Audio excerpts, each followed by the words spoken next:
श्री शिवाय नमस्तुभ्यम। हर हर महादेव। आप सबको पता है कि 12 अक्टूबर को पितृपक्ष में पड़ने वाली शिवरात्रि तिथि आ गई है और इस वीडियो में हम लोग विश्वक्ति वाले उपाय को समझेंगे। इस उपाय को पूज्य गुरु जी ने जो अभी कथा उनकी चल रही है कोटा में उसी में बताया था। तो काफी लोगों ने मैसेज किया, भैया विश्वक्ति वाले उपाय को आप समझा दें। तो इसी की बात इस पूरी वीडियो में हम लोग करेंगे। चावल, रोटी और खीर लीजिएगा।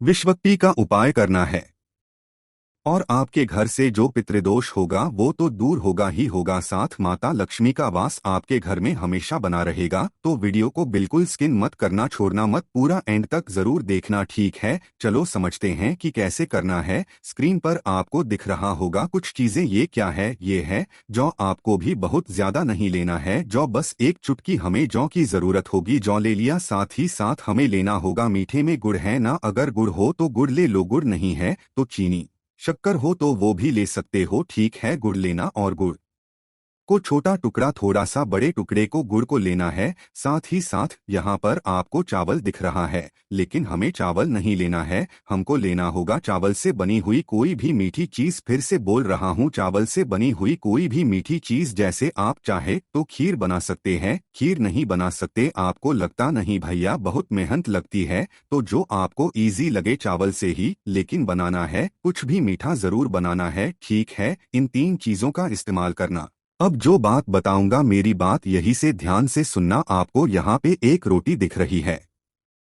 अब रोटी का नाम सुनते ही आपके दिमाग में आया होगा, भैया हम तो डेली रोटी खिलाते हैं। तो आप जो रेगुलर काम कर रहे हैं प्रॉपर तरीके से, वैसे तो उसको करेंगे ही करेंगे। इस उपाय को अलग से करेंगे क्योंकि यह उपाय सिर्फ और सिर्फ पितृपक्ष में करने वाली शिवरात्रि पर करते हैं, जो कि 12 अक्टूबर को है। आप क्या करेंगे, अलग से रोटी लेंगे, पहली रोटी को ही लेंगे और उसके 2 टुकड़े करेंगे, ठीक है। 2 टुकड़े किए। जितनी चीजें 3 चीजें बताई हैं वह इन दोनों रोटियों को जो काटोगे आधी आधी होंगी, उन दोनों आधी रोटियों के बीच में रख देना, ठीक है। रख दिया। रखने के बाद क्या करेंगे, आपको जाना होगा किसी भी गौशाला में। गौशाला नहीं है तो आपके घर के आसपास अगर गौ माता आती है तो बहुत अच्छी बात है, ठीक है। गौ माता का फेस किसी भी डायरेक्शन में रहे, कोई दिक्कत नहीं है, बट जो आपका फेस होना चाहिए, आपका जो मुख होना चाहिए वो होना चाहिए साउथ डायरेक्शन, यानी कि दक्षिण दिशा। बात आ रही है समझ में ना? दक्षिण दिशा की तरफ फेस करना। जैसा कि मैंने जो नाम लिखा था विश्वक्ति, क्या बोलना है फिर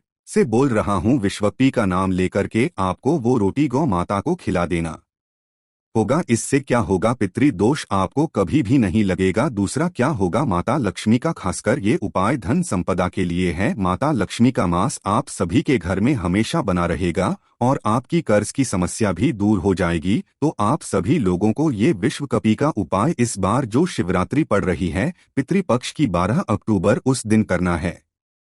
सुबह करना चाहो सुबह कर लो, शाम को करना चाहो शाम को करो, ये आपके ऊपर डिपेंड करता है, ठीक है। समझ में आई बात मेरी? चलो आगे बढ़े। अब हम लोग आगे बढ़ते हैं इसी आपको मतलब शिवरात्रि पे ही करने वाले अपने दूसरे उपाय की तरफ। लेकिन अब दूसरे उपाय बताने से पहले आपको बता दूं कि आज की हम लोग इस वीडियो का टारगेट रखते हैं 10,000 लाइक। मुझे पूरी उम्मीद है कि आप लोग इस टारगेट को पूरा जरूर करेंगे। चलो समझते हैं। स्क्रीन पर आपको दिख रहा होगा यहाँ पर सफेद फूल। हमें एक सफेद फूल लेना है, बहुत ज्यादा नहीं, मात्र एक सफेद फूल लेना है। अभी जो गुरु जी की कथा चली थी ना, ये सारे उपाय उसी के हैं। मासिक शिवरात्रि के दिन शाम के टाइम पे प्रदोष काल में जाना, कहाँ पे? महादेव के शिवलिंग के पास में, ठीक है। फेस रखना अपना उत्तर दिशा, कुछ और लेके जाने की जरूरत नहीं है। सिर्फ एक सफेद फूल लेके जाना और उसको महादेव के शिवलिंग के ठीक ऊपर समर्पित कर देना। जिस भी कामना से, जिस भी कष्ट से आप इस बात को महादेव से हो उसको कहते हुए समर्पित करना। जब फूल लोग चढ़ाते हैं, गलतियां यहाँ पे करते हैं, फिर कहते हैं भैया उपाय काम नहीं किया। देखो, जब आप सफेद फूल को महादेव के शिवलिंग के ऊपर समर्पित करोगे तो फूल वाला जो पोर्शन होता है ना, उस फूल वाले पोर्शन को शिवलिंग पे टच होना चाहिए। डंडी हमेशा ऊपर रहेगी और जो फूल वाला पोर्शन होगा वो शिवलिंग को टच होगा। कुछ इस तरीके से आपको महादेव के शिवलिंग के ऊपर उस फूल को रखना होगा। सिर्फ और सिर्फ पितृपक्ष की शिवरात्रि तिथि पे करके देखना, और जब अगले महीने की शिवरात्रि आएगी तो आपको खुद फर्क नजर आएगा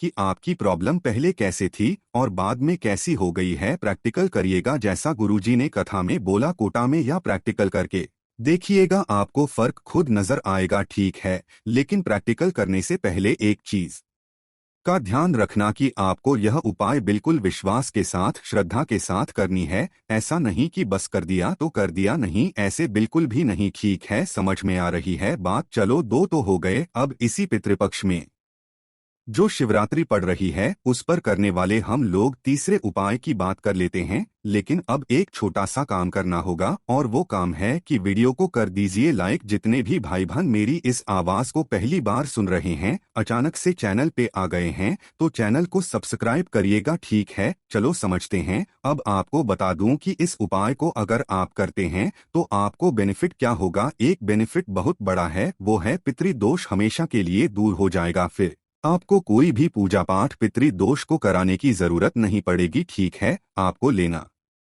इस तरीके से इस उपाय को आपको तब करना है ना जब आपको लगे कि अब मेरी कंडीशन बहुत खराब चल रही है, मेरी कोई भी उपाय काम नहीं कर पा रहे हैं। तो इस उपाय को करके सिर्फ एक बार करके देखना। आपको लेना है दूर्वा, बहुत ज्यादा दूर्वा लेनी है। ठीक है, कितनी दूर्वा यहाँ पे गिनती नहीं करनी है, लेकिन जितना आपकी एक मुट्ठी में दूर्वा आ जाए, जितना भी एक साथ उखाड़ना, जितनी दूर्वा आपकी मुट्ठी में आ जाए उतनी दूर्वा लेना। और फिर वही काम करना है। कोई भी गौ माता आपके घर के आसपास आती हो, फेस अपना रखना कौन सी दिशा में, दक्षिण दिशा में। और पितृ देवता आर्यमा, फिर से बोल रहा हूँ, देखो आर्यमा लिख दे रहा हूँ। आप लोग आर्यमा समझते हो, ये वाला नहीं होगा आर्यमा। ठीक है, फिर से देखो, लिखो ऐसे आ होगा, यहाँ पेरा होगा, और ये वाला आर्यमा आपको बोलना है। मैं बोल रहा हूँ आर्यमा बोलना है, और आपको वही एक मुट्ठी जो क्या थी वो आपको गौ माता को खिलानी है। फेस कहाँ रखोगे, साउथ डायरेक्शन करके देखिएगा। इससे क्या होता है, पितृदोष दूर होता है। प्रॉपर जो उपाय गौ माता को आप रोटी वगैरह खिलाने का करते हैं वो तो करते ही रहेंगे, साथ ही साथ आपको इस बार शिवरात्रि तिथि पर इस काम को करके देखना है। आपके घर से पितृदोष हमेशा के लिए दूर होगा, क्योंकि जो पितरों का वास होता है सबसे ज्यादा जो माना जाता है वो गौ माता में ही माना जाता है। आपने गौ माता को तृप्त कर दिया तो पितृ भी आपके तृप्त हो गए। ठीक समझ में आई बात। चलो, 3 तो हो गए। एक और बहुत ही प्यारे से, बहुत ही छोटे से उपाय की बात करते हैं, जो कि काफी है, अपना चौथा उपाय। लेकिन इससे पहले आपको बता दूं कि अगर आपको कुछ कमेंट सेक्शन में पूछना ना रहा करिए ना, तो जो महादेव का नाम आपको सबसे प्रिय लगता हो, सबसे अच्छा लगता हो ना, वो नाम कम से कम नीचे कमेंट सेक्शन में जरूर लिखा करिए। ठीक है, इसी बहाने आप महादेव का नाम लिख तो दोगे और बोल भी लोगे। ठीक है, चलो, ये उपाय बहुत पुराना है, हमेशा हर शिवरात्रि पर ये आप उपाय बताता हूँ कि आपको करना चाहिए। अपनी मनोकामना पूर्ति के लिए स्क्रीन पर आपको काली मिर्च दिख रही है, पीसना नहीं है, मात्र एक काली मिर्च लेना है। ठीक है, ले लिया। साथ ही साथ आपको यहाँ पर काला तिल दिख रहा होगा। काफी लोगों को ये उपाय याद आ गया होगा, लेकिन गलतियाँ फिर भी कर रहे हो। कौन सी गलतियाँ समझते हैं। आपको लेनी होगी 7 काले तिल, 7 काला तिल लेना और एक काली मिर्च लेना, अपने दाहिने हाथ में राइट हैंड में रखना और उसको महादेव के शिवलिंग के ठीक ऊपर समर्पित करना है। कुंदकेश्वर महादेव के नाम से। यहाँ पे गलतियाँ कौन सी करते हैं समझो। लोग क्या करते हैं ना, जैसे अपने बाएं हाथ पे इन सभी चीज रख लेते हैं और एक एक करके शिवलिंग के ऊपर चढ़ाते हैं, वहीं पे सारा उपाय हो जाता है फेल। ऐसा नहीं करते। आपको क्या करना है, राइट हैंड में उन दोनों चीजों को रखना है, 7 काले तिल और एक काली मिर्च, और पूरा का पूरा महादेव के शिवलिंग के ऊपर एक साथ अपनी कामना कहते हुए सिर्फ और सिर्फ इस उपाय को किसी भी महीने की शिवरात्रि तिथि पे करते हैं, जिससे हमारे घर में की जो भी प्रॉब्लम होती है वो सॉल्व होती है और हमारी जो मनोकामना होती है वो सारी की सारी पूरी होती है। करके देखिएगा, जो विशेष होगी, जो भी इच्छाएं होंगी पूरी जरूर होंगी। जितने भी भाई बहन मेरी इस आवाज को पहली बार सुन रहे हैं, बार बार कह रहा हूं कि चैनल को सब्सक्राइब करिएगा। और हाँ, टारगेट याद रखना, इस वीडियो का टारगेट हमने रखा है 10,000 लाइक और मुझे पूरी उम्मीद है मेरे सारे भाई बहन इस टारगेट को पूरा जरूर करेंगे। जितने भी भाई बहन मेरी इस आवाज को पहली बार सुन रहे हैं, बार बार कह रहा हूं कि चैनल को सब्सक्राइब करिएगा और हाँ, टारगेट याद रखना। इस वीडियो का टारगेट हमने रखा है 10,000 लाइक और मुझे पूरी उम्मीद है मेरे सारे भाई बहन इस टारगेट को पूरा जरूर करेंगे। ओम नमः शिवाय, हर हर महादेव।